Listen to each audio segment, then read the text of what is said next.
Kingsman: The Secret Service didn't just give us fun action scenes. It completely rewrote the rulebook on how stylish action should look in modern cinema. I'm not talking about just looking cool here. I mean, action scenes so precisely choreographed, edited, and dressed up that they feel like they belong on a runway as much as a battlefield. In the next few minutes, I'm going to break down how Matthew Vaughn turned gentlemen spies into action movie rock stars, and why, even a decade later, nobody's matched that exact magic. And trust me, you'll never watch the church scene the same way again. Back in 2014, the spy genre was playing it painfully safe. On one side, you had slow-burn, dead-serious dramas like Tinker Tailor Soldier Spy. Fantastic movies, but let's be real, they're not exactly Friday night popcorn flicks. On the other side, you had the sleek, high-budget playgrounds of Skyfall and Mission Impossible, where even the explosions felt clean enough to eat off of. Then Kingsman: The Secret Service swaggered in, wearing a bespoke suit and a devilish grin, smashing those worlds together like a shaken martini. Adapted from Mark Millar's graphic novel, it took the elegance of Bond, injected it with Tarantino-grade violence, and spiced it with British cheek. Matthew Vaughn didn't just want to make another spy movie. He wanted to poke fun at the genre while proving it could still surprise people. Casting Colin Firth was a genius move. Everyone thought of him as Mr. Darcy with a cup of tea, not Mr. Darcy with a headshot. That alone got audiences talking. From minute one, Vaughn told us this wasn't about muscle. It was about style. In Kingsman's world, a gentleman can sip 18-year-old whiskey 1 second and dismantle an entire gang the next, without even loosening his tie. So, what actually makes Kingsman's actions stylish? First, the choreography. Vaughn rejected the shaky cam trend that dominated early 2010's fight scenes. You know, the kind that makes you feel like you're watching through a GoPro strapped to a squirrel. Instead, he went for clean, readable movements. You see every swing, every block, every twist, and none of it feels sloppy. The fights have rhythm. They're more than just a sequence of hits. They're violent dance routines. Vaughn has even compared his approach to staging a musical number. Characters pivot, spin, and move in ways that feel almost too elegant for a fight, yet they still carry the weight of danger. Then there's wardrobe. Those sharp suits aren't just there for style, they shape how the fights are performed. A tailored jacket restricts sloppy arm movements, forcing precision.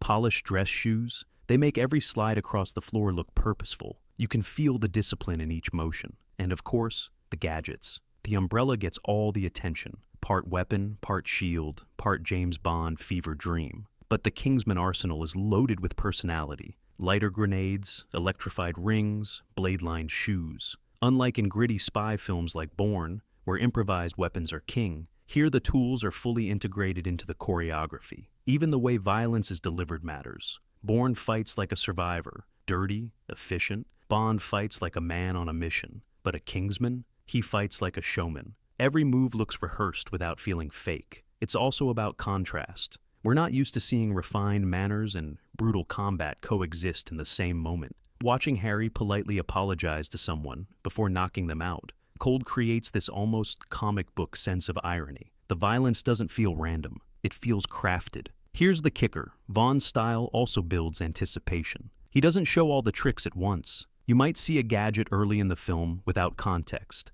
and then 2 scenes later, it's used in an unexpected, jaw-dropping way. That layering makes you watch more closely, scanning for the next clever detail. And this is important. Style doesn't mean sacrificing impact. Every strike still hurts to watch. The difference is, it's presented in a way that makes you want to rewind and see the move again. Vaughn cracked the code on making action scenes that are both adrenaline-pumping and visually addictive. All right, let's talk about that church scene. Probably the most talked about sequence in the entire film. On paper, it's brutal. Harry Hart, under the influence of a rage-inducing signal, takes out an entire congregation in a small Kentucky church. But the way it's shot makes it mesmerizing instead of just disturbing. First, it's a single-take illusion. While not literally one shot, it's stitched together so smoothly that it feels like you're watching one continuous rampage. This creates an unbroken flow. No chance to look away or catch your breath. Then there's the camera movement. It glides, swerves, and spins around Harry like it's his dance partner, never losing sight of the action. You're in the fight, but you're never confused about what's happening,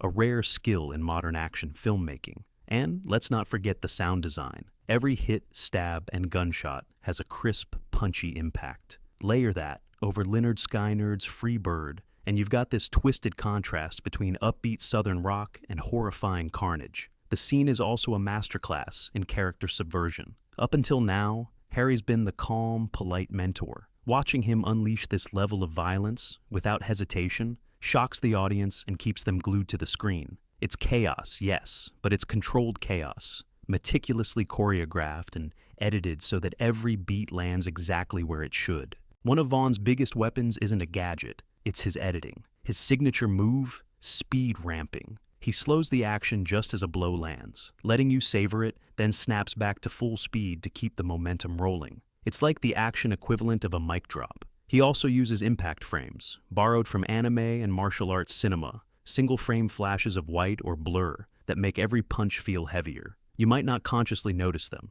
but your brain does. And then there's the way the camera moves. Vaughn's camera doesn't just watch the fight, it participates. It swings with punches, ducks with dodges, and glides between combatants like another fighter in the room. This is where Vaughn separates himself from other directors. Paul Greengrass's Bourne fights are frantic, with shaky handheld shots putting you in the chaos. Christopher Nolan's action is grounded and meticulous, but rarely flamboyant. Vaughn, he's aiming for maximum cool factor, even if it means bending realism. The editing is also synced to music, not just in rhythm, but in mood. Hits land on drum beats, reloads happen on guitar licks, and big finishers coincide with music swells. This turns fight scenes into mini music videos, except the stakes are life and death. And here's something subtle. Vaughn times his cuts with story beats. If Eggsy makes a breakthrough mid-fight, the editing shifts, angles get wider, movements flow faster, and you feel his confidence growing.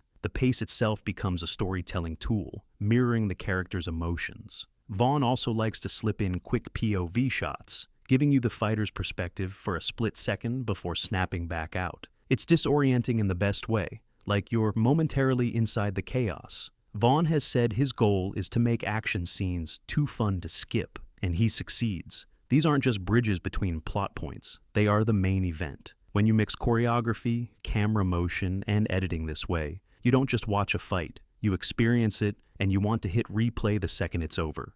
Here's the thing, style without substance gets boring fast. The reason Kingsman's action works so well is because it's tied directly to the characters and story. Harry fights like a gentleman because that's who he is, disciplined, composed, and precise. Eggsy's fights start messy, unrefined, but as his training progresses, you see his style sharpen until he's fighting with that same Kingsman elegance. The fights aren't just eye candy, they're character development in motion. Every punch, block, and gadget tells you something about the person using it. There's also an emotional punch, pun intended. When Harry takes that bullet later in the film, it hits harder because we've seen his skill, his charm, and yes, even his brutality. We know what's been lost. Vaughn also uses action to pay off earlier setups. The first time you see a gadget, it might seem like a throwaway gag, but later, in a life or death moment, that same gadget becomes the key to survival. That's satisfying storytelling. At its core, Kingsman's stylish action works because it's not style or substance.